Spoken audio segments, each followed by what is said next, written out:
Troisième et dernier point de l'information au cœur de Matin Bonheur. La première ministre britannique doit présenter au Parlement un nouveau projet de loi de Brexit la semaine du 3 juin prochain.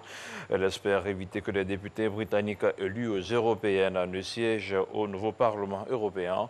Dans la foulée, la première ministre Theresa May a reçu le secrétaire général de l'OTAN Jens Stoltenberg au 10 Downing Street.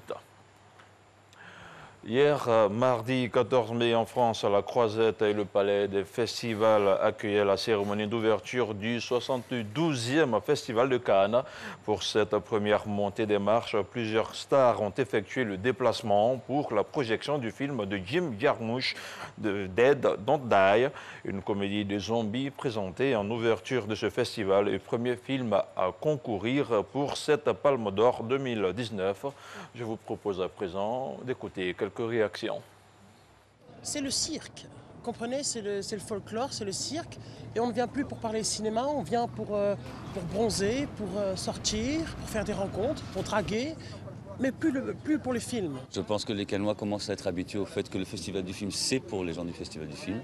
Il a lieu à Cannes et que les Cannois doivent faire avec. Ça amène quand même de la bonne publicité et aussi du commerce. C'est beaucoup plus, je pense, accessible de ce que l'on peut voir à Hollywood, où là, c'est vraiment extrêmement fermé et les Américains, ceux de Los Angeles, n'ont absolument pas accès à quoi que ce soit. Or là, aujourd'hui, tout le monde peut se balader, éventuellement voir des stars qui vont monter les marches tout à l'heure à 18h.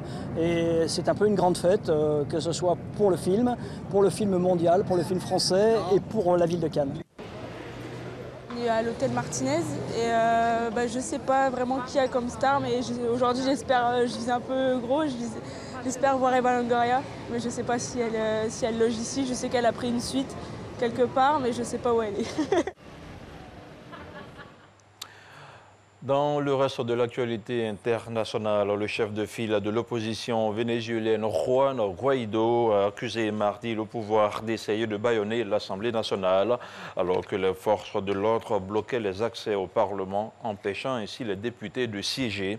Mardi matin, des effectifs de la police de la garde nationale bolivarienne, un corps militarisé et des services de renseignement, le SEBIN, ont été déployés autour du Parlement où l'opposition au président Nicolas Maduro à la majorité en interdisant l'accès.